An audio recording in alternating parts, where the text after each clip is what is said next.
عن ابی الدرداء رضی اللہ عنہ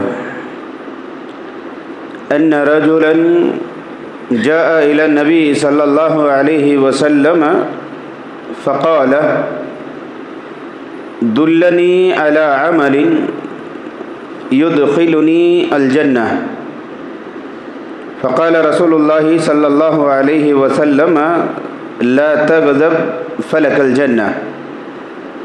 قال الألباني هذا حديث صحيح وخصحه في صحيح الجامع. ابو درداء رضی اللہ عنہ کہتے ہیں ایک آدمی اللہ کے نبی صلی اللہ علیہ وسلم کے پاس آیا اور اللہ کے نبی سے سوال کیا کہ آپ مجھے ایک ایسے عمل کی طرف رہنمائی کیجئے اگر میں اس عمل کو کر لوں تو میں جنت میں داخل ہو جاؤں. تو آپ صلی اللہ علیہ وسلم نے اس آدمی کو نصیحت کرتے ہوئے کہا کہ آپ غصہ زیادہ نہ کرے، اس پر قابو پا لے، آپ کے لیے جنت ہے. امام البانی رحمہ اللہ نے اس حدیث کو صحیح قرار دیا اور اپنی کتاب صحیح الجامع میں اسے نقل کیا ہے. معزز سامعین و سامعات، میں اور آپ بلکہ دنیا کا ہر ایک آدمی یہ چاہتا ہے کہ دنیا میں خوشحال زندگی گزارے، پیار اور محبتوں والی زندگی گزارے، ہمیشہ پرسکون زندگی گزارے. اس کی طرف رہنمائی کرتے ہوئے شریعت نے، اسلامی تعلیمات نے کچھ اصول بتائے. اگر بندہ ان اصولوں کو اختیار کر لے گا، ان قوانین پر چلے گا، تو یقیناً اللہ رب العالمین کے جانب سے اسے خوشحال زندگی، خوش نصیب زندگی، پرسکون زندگی اللہ اسے عطا کرے گا. بہت ساری چیزیں ہیں، اس میں سے میں آپ کو ایک 3-4 چیزیں بتاتا ہوں کہ اگر آدمی وہ چیزوں کو چھوڑ دے تو پھر خوشحال زندگی بسر کرے گا. ان میں سب سے پہلا ہے غصہ. یہ غصہ آدمی کو ہلاک اور برباد کر دیتا ہے، آدمی کو اندر سے کھوکھلا کر دیتا ہے، ذلیل، رسوا، بدنام کر دیتا ہے، اور ہمیشہ غصے کی وجہ سے آدمی غلط فیصلے کر لیتا ہے. یہ غلط فیصلوں کی وجہ سے آدمی بدنام ہو جاتا ہے. یہ غصہ صرف 5 یا 10 منٹ کا وقت ہوتا ہے. سامنے والا آدمی اگر کوئی ایسی بات کہے جو ہمارے لیے خلاف نفس گزرتا ہو، خلاف عزت گزرتا ہو، تو اس کی وجہ سے آدمی کو غصہ آ جاتا ہے. غصہ آنا یہ انسانی فطرت ہے، لیکن آدمی کو چاہیے کہ وہ جلد غصہ نہ کرے.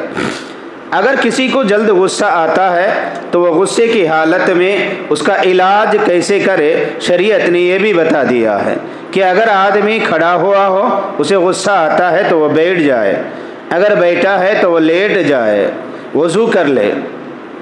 یہ تمام چیزیں غصے کے لیے اس کے علاج کے طور پر شریعت نے بتایا ہے. تو لہذا ہم میں سے ہر ایک کو اس کی کوشش کرنا چاہیے کہ ہم جلد غصہ نہ کرے.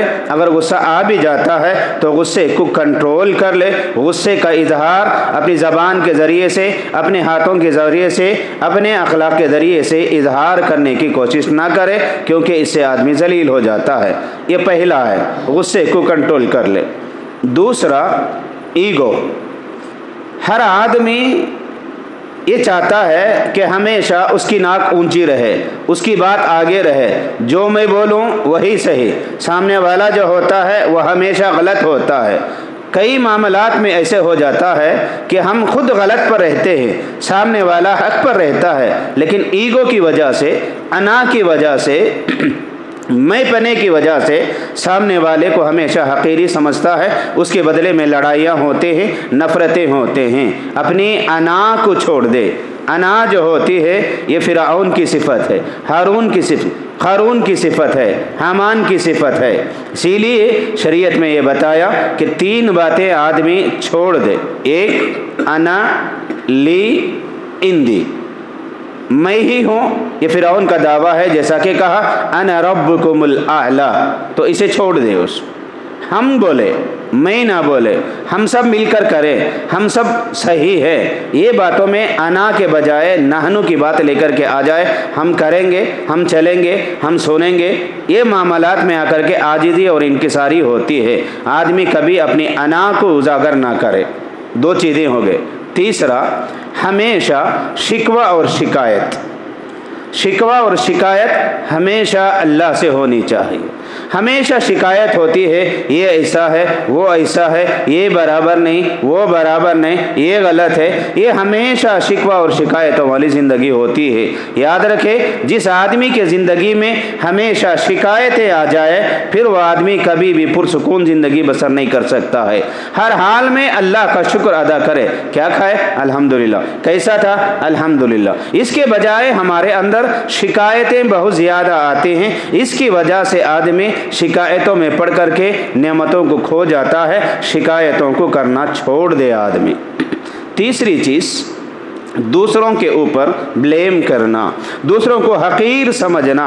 ये आदत अगर किसी आदमी के अंदर आ गई तो फिर वह आदमी दुनिया में कभी भी कामयाब नहीं हो सकता है। ये मुतकब्बिराना अंदाज़ होता है। तकब्बुर इंसान के लिए ज़ेबा नहीं देता है। आदमी हमेशा दूसरों को हकीर समझता है, हकीर समझता है, हिकारत की निगाह से देखता है, तो उसकी वजह से ये आ जाता है कि उसके अंदर गुरूर और तकब्बुर आ जाता है। आदमी के अंदर गुरूर और तकब्बुर के अंदर मुब्तला ना हो, दूसरों को कभी भी हकीर ना समझे।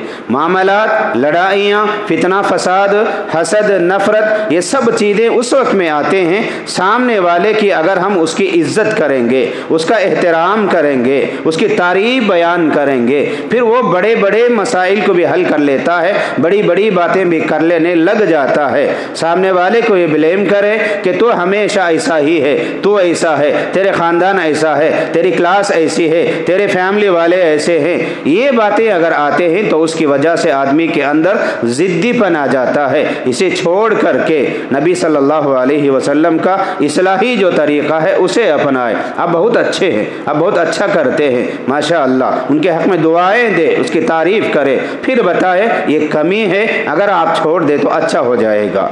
तो बहरहाल ये चार चीज़ें हैं, अगर कोई आदमी अपनी ज़िंदगी में अपना लेगा तो पुरसुकून ज़िंदगी गुजारेगा।